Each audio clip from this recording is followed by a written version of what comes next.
Today, I'm going to show you how to build a drawer box, and not just any drawer box, but a drawer box for undermount drawer slides. We're not going to mess with any of the side mount drawer slides. These undermount are a lot stronger, a lot better, and I'm going to show you how to do it. So before we get too wrapped up in building these drawer boxes, we've got to figure out how do we make sure that these boxes are actually going to fit in the openings. Well, what we do is we take the measurement here of the inside of our opening. So in this case, I've got 5.5 inches. So what I end up doing is I subtract 1 inch from that. And when I do that, then I can make my drawer box 4.5. If you want to know why that is, here's what it is. We need to have a half at the bottom. That's just a given. We have to have that for the undermount drawer slide to have space to move and do its thing. So I go ahead and I just add a half at the top, and it makes it for easy math. Then I'm able to just subtract 1 inch from whatever this opening is. Very simple. Now, to get the depth of the cabinet, how deep does our box need to be this direction? Well, that's actually going to require no tape measure and no math. All you got to know is what is the size of the drawer slide that you're using. In this case, I'm doing this in a closet. These are 12-inch slides, so they're very narrow. So my box is this piece here. It's going to be 12 inches long, so I'm just going to cut this 12 inches. If you were building in a more normal size cabinet where maybe it's a 21-inch slide, that side will be 21 inches long. It's very simple. So we've got those two measurements, and all that's left now is to figure out how wide do I make this box. Well, to do that, I'm going to remove this drawer slide here just to make this a little bit easier for you to figure out. We are just going to take and we're going to measure the distance across these two slides. So you want to have your slides installed to be able to do this. And you're going to measure from the outside edge of this to the outside edge of this. Whatever that measurement is, I like to add about a 1/16 to it. So right now, this is about a 19-inch measurement across here. So I'll add a 1/16. And the reason that is because when I put this box on, I want to make sure that, as you can see here, it drops down over these slides. I want to make sure that it's not so tight that I have to cram it down on there. Instead, there's just a little bit of play, and it will make it easier in the long run. Now, as far as material is concerned, when it comes to building drawer boxes, you've got a few different options. One, you could take something like maple and you could mill it up and make drawer box material out of that. Typically, this is going to be a more expensive option, but it's also where people like to show off some of those dovetail joinery techniques and things like that. Looks really, really sharp, but like I said, it's a little more expensive. I find that most of the time I like to go a little more budget friendly, and what I do is I like to buy and make my material out of plywood. Now, this is already pre-finished on both sides. This is actually what they call drawer box material, so this is already pre-sized and ready to go from the hardwood supplier that I purchased this from. It already has the dado in the bottom. I didn't have to do that. It's typically either on the top, it has edge banding on the top, or it usually has a bull nose on the top, and then it's finished on the top.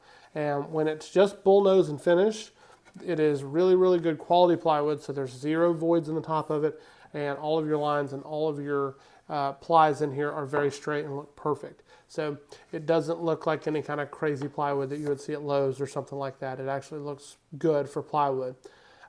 So this is a little more expensive. I like to use this. It's very handy to be able to use this, and you can build boxes and make them pretty fast. But again, an 8-foot stick of this and a 4-inch piece is about $29 or so right now at my hardwood supplier. And the other thing that you are kind of limited with this is that you have to go to their specific sizes. So you can buy this in like 4, 6, 8-inch widths, but that's what you're kind of limited to. But what we're doing today is we're saving some money. We're taking 4x8 sheets of 1/2-inch pre-finished plywood over to the table saw, and we're breaking this stuff down to our exact measurements. Remember, we are limited if we buy material that's been pre-finished. We're limited to whatever those sizes are, and because this was a very custom setup that we did in this closet, I need a very custom size. I need 4.5 and I need 7.5, and I need drawer boxes. I've got 8 of them that are 7.5 inches tall, and then I've got 2 of them that are 4.5 inches tall. So I can make this very custom for my needs. The next thing we got to do is we've got to put this groove in the bottom to be able to accept the bottom panel of the box. This groove is typically called a dado. And what we're going to do is we're actually going to use the same saw blade that we used. We're just going to set this up. We're going to run it once, and then we'll scoot our fence over just a little bit, and then we'll run it one more time to get the right thickness. We also need to take into account that it has to be up from the bottom a 1/2 inch, And then we don't want it to go through the material too far. Instead, we want to be able to go about halfway through the material as well, which will be about 1/4 of an inch. I like to use these Kreg setup blocks to set up my height for my dado to help me get this perfect. I'll put them in the link in the description below if you're interested. Now, when it comes to cutting these dados like this, I would also get a scrap piece. This is very important because you want to be able to just kind of run this, check it, run it, check it. It's going to take a few times to make sure you get everything exactly dialed in because, again, getting this correct is of the utmost importance. But once you get it dialed in, you're home free and you can start running this quickly and easily on all of your material. Okay, so now that I've got that cut, I'm going to go ahead and scoot my fence over and I'm going to make one more cut right beside it because this actual dado is not big enough to accept this panel quite. So this is technically 1/4 inch plywood, or that's kind of how it's sold for us, but it's undersized. If I ran a full 1/4 inch dado, the problem that I run into is that then this panel will be too loose and it'll rattle around in there, and I don't want that either. So I'm going to sneak up on the fit, and so it'll take one more cut to do this. It's a little bit more work to do it this way, but it will be a better fit.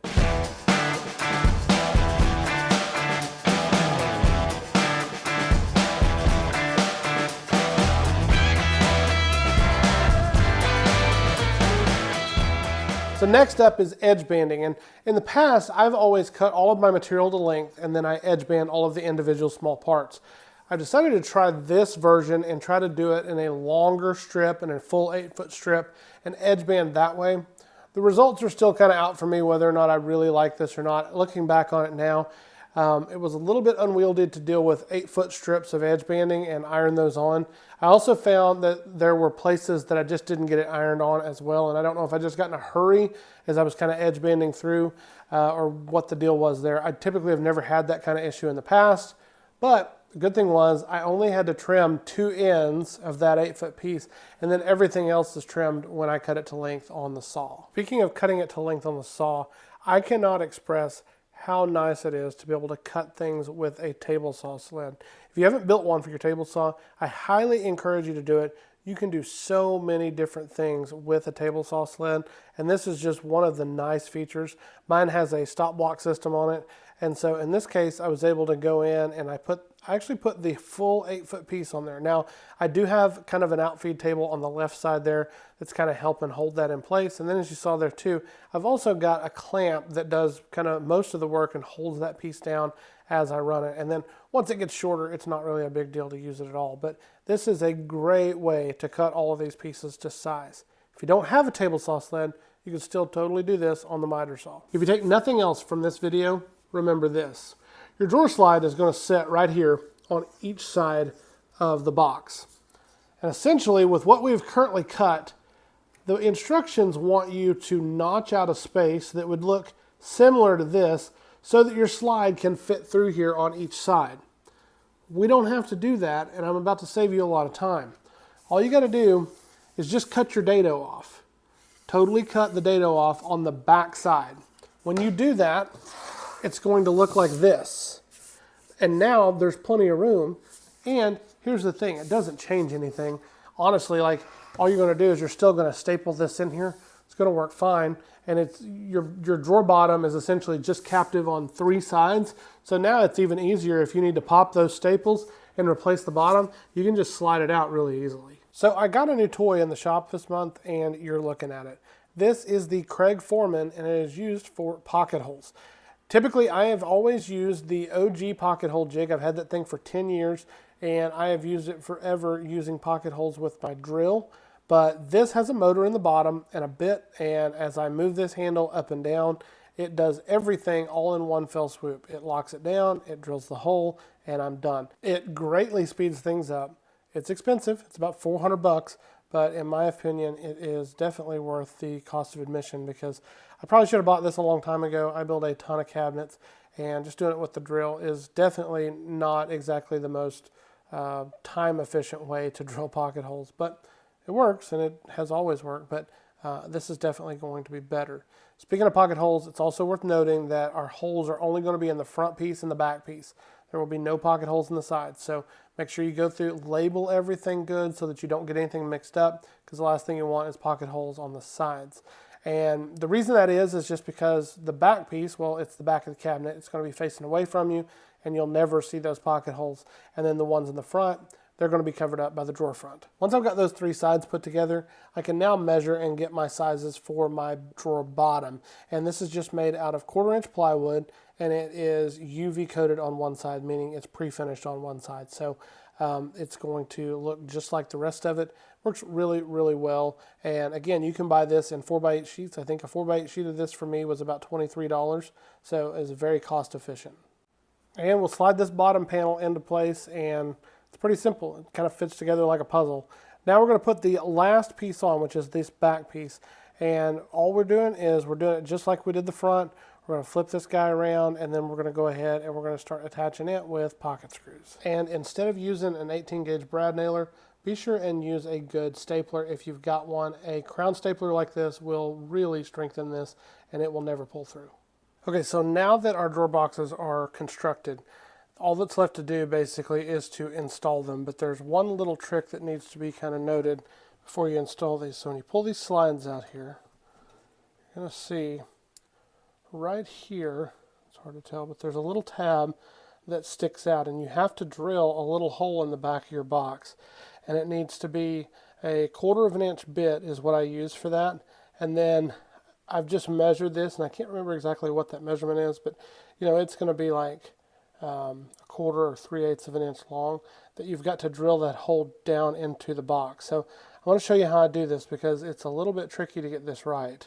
So what I like to do is I take the box and I set it in place like it's going to be. And then I go ahead and I slide it all the way in until it bumps. Now right now it has bumped, and it has bumped up against those two little pieces that were sticking out. So now I'm just going to bump this in 3 or 4 times.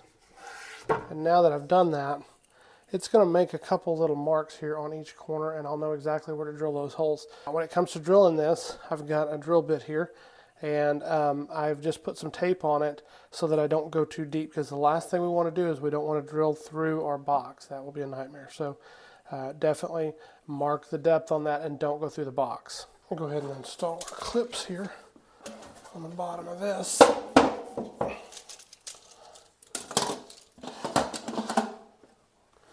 Now this is all going to be dependent upon the brand of drawer slide that you use. These clips are all kind of different.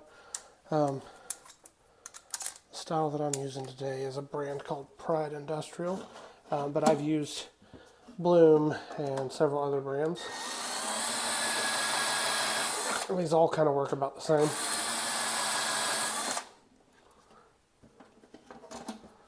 Pre-drill these.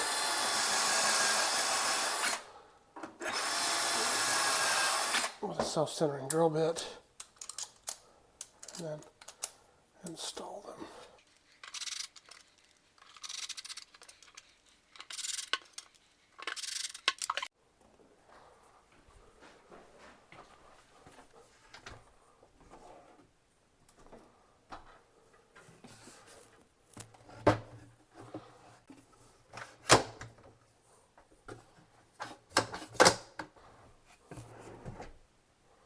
Perfect.